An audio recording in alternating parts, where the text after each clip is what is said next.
Cabinet is calling on all in our country to use water sparingly, as South Africa remains a water-scarce country.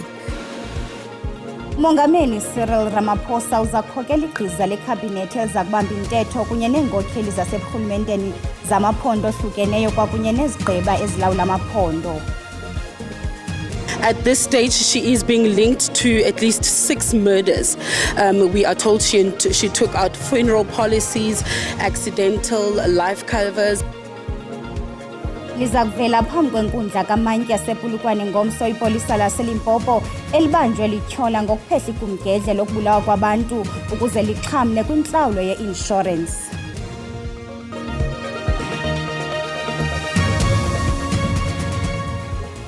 Bhotani mzikantu siziphekile sazibonda ngoku lilixa lokuba sizophule.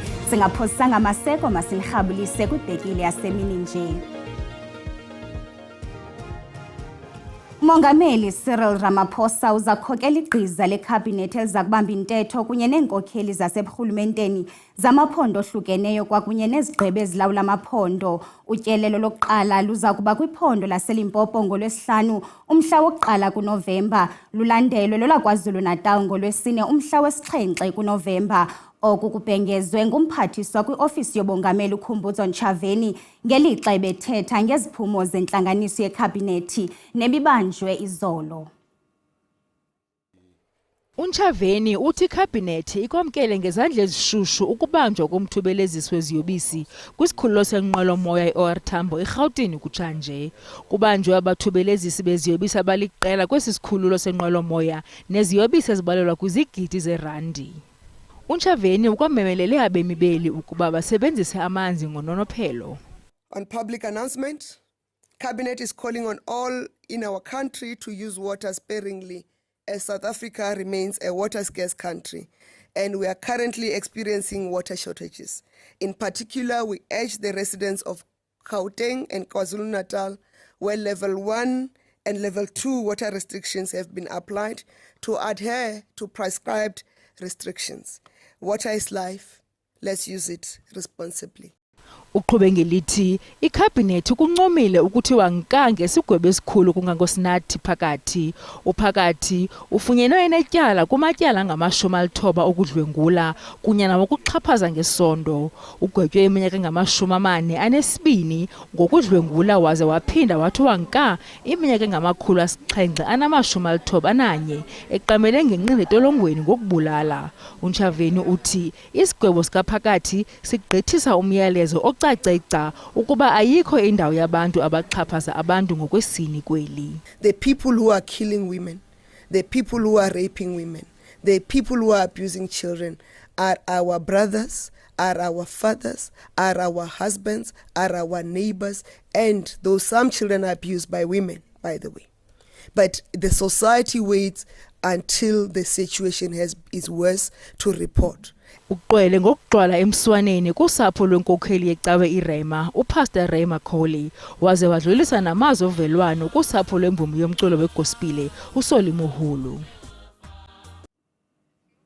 Umphathiswa wezesipolisa uSenzo Mchunu ukhokele uqoqo olukhethekileyo olujolise ekuthabatheni izakhiwo ezaqoqodiswayo kwisixeko saseKuruleni kwiMpumarandi yaseGauteng. Amapolisa afumanise imipu engekho mthethweni ze avalela abangene kwimida yeli ngongekho mthethweni abangaphaya kwama200 kuquka nabasebenzi mgodini abangekho mthethweni abathathu kumaphulo abanjwe eCampton Park, eGermiston naseBoksburg.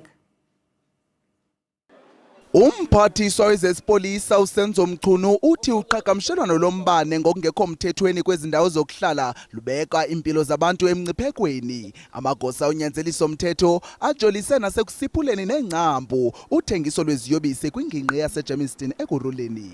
Oluqoqo lulandela utyikityo lwesivumelwano sokusebenzisana phakathi kwamapolisa nesixeko. We are putting together all our resources. When I say all our resources that are set aside for safety from all the 3 spheres of government, whether it is personnel, whether it is vehicles, whether it is any other finance to finance activities. Kambe ke lamaphulo lilinge lokwenza ngqengqwa imigudu yonyanzeliso mthetho nokwenza luqilima ukhuseleko loluntu. We had 3 operations running simultaneously. One was in Kempton Park, one Jamestown, as well as in Benoni. So out of those 3 operations, we have managed to arrest 212 illegal immigrants. And where we are standing here, we have arrested 3 suspects and we have recovered 2 illegal firearms. Kananjalo usodolophu wasekuruleni uNkosindiphile Xhakaza uthi bazijule ijacu eqinisekiseni ukupheliswa nya kokutya okungcolileyo nokuphelelwe lixesha mpombozone zevenkile zezisixeko. uXhakaza ukhaphe umphathiswa wezesipolisa umchunu kuqoqo lweengingqi ezahlukeneyo kwisixeko sasekuruleni. We're also looking at whether your goods have expired and to just make sure that our people are consuming the legal stuff and how they are stored. Izimvo zikaXhakaza ziza emva kokubhubha kwabantwana abahlanu eSoweto emva kokusa phantsi kwempumlo izimuncumuncu ezirhanelwa ukuba zibe ziqulethe ityhefu. Ukanti ke iarhente zonyanzeliso mthetho zimaxhapheshu namagosa emicimbi yezekhaya ukuqinisekisa ukuba abantu abangene kweli ngobutshijolo nobuqhophololo bagagana nengalo yomthetho, kunjalo nje kuxhaphaxhabhiswe ngokukhonjwa kwabo ngaphandle kweli. Liza kuvela phambi kwenkundla kamantyi asepulukwane ngomso ipolisa laseLimpopo elibanjwe lityhola ngokuphehla igumgedle lokubulawa kwabantu ukuze lixhamle kwintlawulo ye-insurance. Elipolisa liza kujongana nezityholo ezili-17 zobuqhophololo. Elipolisa lasetyhini libanjwe lisemsebenzini kwisikhululo samapolisa sasesinwabarwana eBlueberg eLimpopo. Amapolisa bamba ukugxawawo esemsebenzini. Ngokwengxelo elipolisakazi sehlawulwe ngaphezulu kwezigidi ezilishumi zerandi kwimali ye-insurance emva kokuthatha ipolisi ze-insurance ngezazisi zabantu nalapho belizibhalisa njengomxhamli. Amanye amaxhoba ngabantu abangathathi ntweni, abanye ingabantu bebiphazamisekile engqondweni, abanye bephila ngenkubazeko. Elipolisa lijongene nezityholo ezintandathu zokubulala ezili-17 zobuqhophololo be-insurance. Kukholeleka ukuba ezenzo ezinye wazenza kwango-2019. We've just arrested a 43-year-old sergeant at this particular police station. At this stage, she is being linked to at least 6 murders. We are told she took out funeral policies, accidental life covers, life policies for these particular 6 individuals that were community members. Ubrigadier Mathe uthi umcupho wakhokelele ekubeni omnye wayelipolisi uRosemary Ndlovu afunyaniswe netyala lokubulala elikumila kunje uza kuba ngumcupho ophambili nakweli tyala. We received information a few months back. We immediately roped in Captain Keshima Bunda because of his expertise in solving similar cases.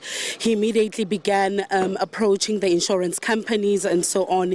He started with the investigation. Ukanti wayesajini amapolisa uRosemary Ndlovu ulale zamle entolongweni emva kokugwetya ubomi lale qamele ngenqindi entolongweni izihlandlo ezintandathu naye wayigcwalisa ipokoto ngemali ye-insurance emva kokubulala abantu awayefaka amabango ngabomi babo. Ezingena ngokusemoyeni isebe lezemfundo eGauteng libhengeze ukuba bangaphaya kwama-40 abafundi abangeniswe ezibhedlele ezahlukeneyo kutyholwa ukuba oku kulandela emva kokuba betye ukutya bebekuthenge kwizipaza zokuhlala nekukrokrelwa ukuba kukho unobangela. Sihlabele Mgama, iphondo leMpuma Koloni lenza umqelo obonakalayo ukumilisela inkqubo yezothutho encedisa ekunciphiseni ungcoliseko lomoya. Inkampani evelisa amandla ahlaziyiweyo i-Zero Carbon Charge ngokubambisene norhulumente weMpuma Koloni batyikitye umqulu wemvisiswano oza kubona kuveliswa izithuthi ezihamba ngombane kuquka izigadla kweli phondo.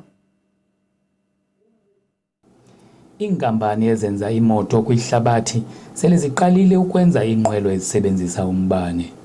Ilizwekazi laseYurophu liqikelela ukuba ngo-2025 liza kube lithengise izigadla zombane ezikumyinge wesi-7 ekhulwini. Uqoqosho lweMpuma Koloni luxhomekeke kakhulu kwicandelo lweenqwelo. Ukufakwa kwezitishi ezihlaziya amandla ombane linyathelo elincedisa kwinguqu kwicandelo lweenqwelo.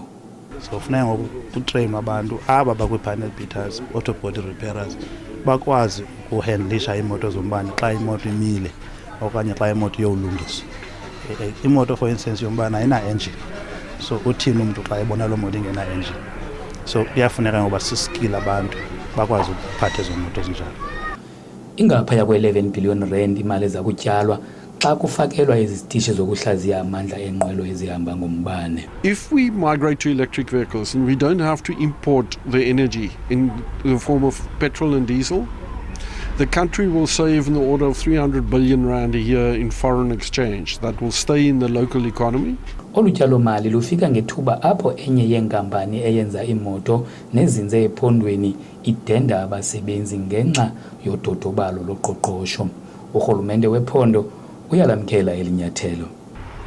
Kuzawuye kudaleke amathuba emisebenzi angama-3,000 3,000 yemisebenzi xa kusakhiwe naxa kuhlala kumaintainwa le investment in the province. So thina singurhulumente waseMpuma Kapa siyayamkela ngoba yile nto siyifunayo, babatyali zimali baze eMpuma Kapa bazokutyala imali sikwazi ukudala amathuba emisebenzi. Ezi zitishi zokuhlaziya amandla eenqwelo ezihamba ngombane ziza kuba kufutshane noohola bendlela bephondo. Ndingulubaba lodata kwiindaba ze-SABC eMpuma Koloni.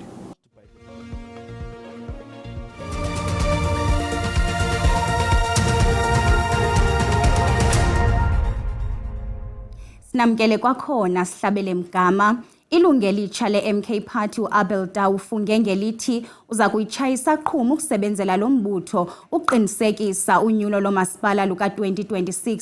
Uthi amava nolwazi lwakhe luza kuba lulutho njengoko eliqela lixeleshe ukuphumelela ngesininzi kolunyulo. Intatheli yelijelo uKelvin Dludla ulapho ukusixelela banzi ngale nyewe. Sila komkhulu eTshwane namhlanje njengoba ke iqembu iMK lethuleke abantu abasha amalunga amasha aseyingxenye leli qembu ke kanti omunye walabo nguAbel Tau ongemusha ke kweyithinta ke ukubusa kwezwe. Asikubingelele sikwamukele endabeni zosuku. Sicela nje usitshele ukuthi yini ekwenze wanquma ukuthi ube ingxenye yaleli qembu. Ngibonge kakhulu ngibingelela ababukele ekhaya.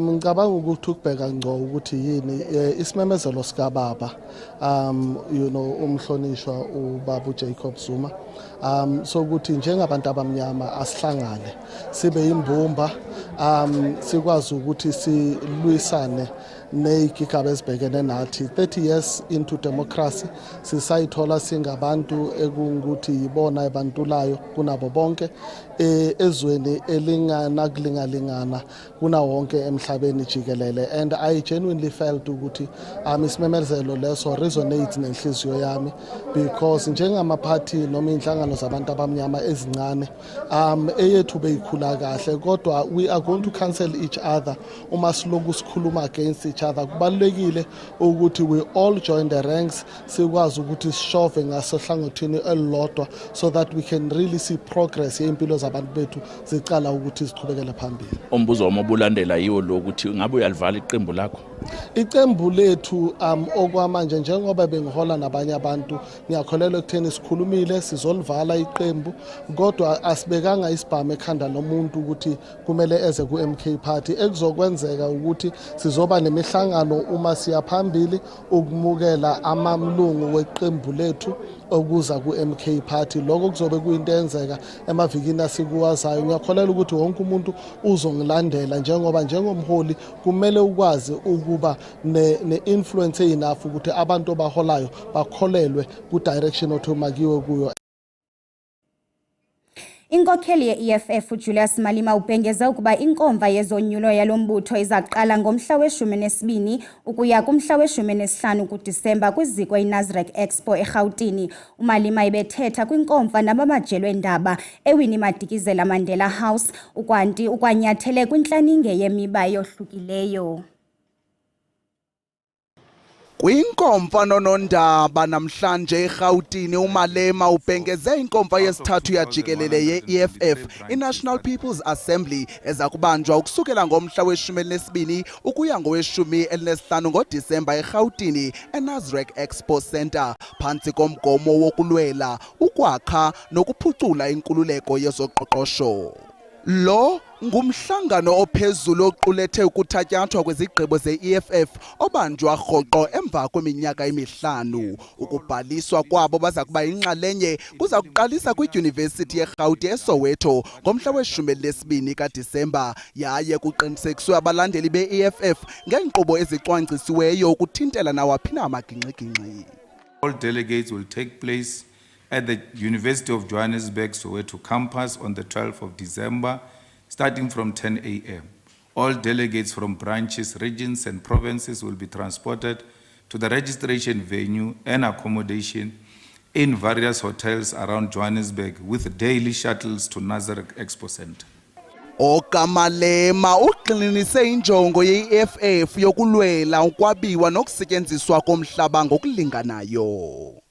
This discussion document reaffirms the EFF's ideological foundation concerning land reform, particularly the first cardinal pillar, expropriation of land without compensation for equal redistribution and use. Ke kambe woleke ngelithi umbhodamo okungalingani ngokwesini kweli awunakwehlulwa kwiingxubakaxaka zobuhlanga nezoqoqosho ezijamelene neli. The fight for gender justice cannot be separated from racial and economic struggles as black women and gender non-conforming individuals face intersecting forms of oppression. Ukanti ke uMalema uthe iqela le-EFF lizidule ijacu ekuphuhliseni impilo zabo balahlelwe kwesinomhlwa ekugqithisweni kwenkonzo kweli. Ndimlo Lilitha Ntsundwani kwiindaba ze-SABC eGauteng. Iveki yokutya okusempilweni kuzwelonke kumele iqatshelwa ukukhusela abantwana bangachatshazelwa zizifo ezingosuleliyo ezifana neswekile nobukhulu obugqithisileyo. Oku ngokwenkqubo yesondlo ezikolweni eyaqalwa kule minyaka ingama-30 eyadlulayo ukondla abantwana bangathathi ntweni. Kusenjalo abazali bathi akufikeleleki ukutya okusempilweni. Kubalulekile ukuba ukutya okusempilweni kufikeleleke. Ukunceda abantwana nabathe dlundlu bakhule ngokufanelekileyo. Uninzi lwabantwana kwisikolo sase-Alexandra ekukhanyisweni primary baxhomekeke kwinkqubo kazwelonke yesondlo ezikolweni. Bafumana isidlo sakusasa nesasemini. Uninzi lwabo baphuma kumakhaya angathathi ntweni kwaye baya esikolweni beyimikhembece kulamba. It's not even some, it's the majority. As you know that Alexandra it's overcrowded. And most parents are unemployed. So the nutrition is benefiting them in the sense that some depend solely on it. Abazali bathi abanayo imali yokuthenga ukutya okuya egazini rhoqo. Ingane zibheke wena, yonke into ibheke wena nesikolo, incwadi, school fees, ugesi namanzi kubheke wena, nale madlana othola efanishere nonke endlini. Manje ukudla kona ayikhohla yiko. Sesihle noma yini okufanele ukuthi ugcwalise nje isisu. Ngo-1994 isebe lemfundo esiseko lamilisela inkqubo kazwelonke yesondlo ezikolweni ejolise ekunciphiseni ulwamvila lwendlala nokukhuthaza abantwana bahambe isikolo. Baqabele kwizigidi ezili-9 abantwana bakumabanga asezantsi naphakathi abaxhamla kule nkqubo bambi bakwizikolo ekungahlawulwa kwanhlobo kuzo. Le nkqubo ikwafundisa abazali ngokutya okusempilweni. If we don't take care of children as young as they are right now, they have the potential to actually have non-communicable diseases that may come into fore, things like diabetes, things like hypertension and cancer. Isebe lemfundo lithi ukucuthwa okucetywayo kwesabelo mali kweli sebe akuzukuba sisigrogriso kwinkqubo yesondlo. Nutrition is the last thing for us to even think about cutting, because remember we receive a grant from the DBE when coming to nutrition, and we will then utilize that and make sure that we accommodate all those deserving schools. Kule veki kwakhuthazwa abantu jikelele ukuba bazikhethe izinto abazifaka phansi kwempumlo bangatyi yonke into le. Siziqongqothile zasemini nje nto zakuthi ukanti siyabuya kwakhona ngentsimbi yesixhenxe ngokuhlwa. Hlangabezana ugxa bethu ngecala emva kwentsimbi yesihlanu beniphathela indaba ngolwimi lweSwati. Kamnandi nto zakuthi.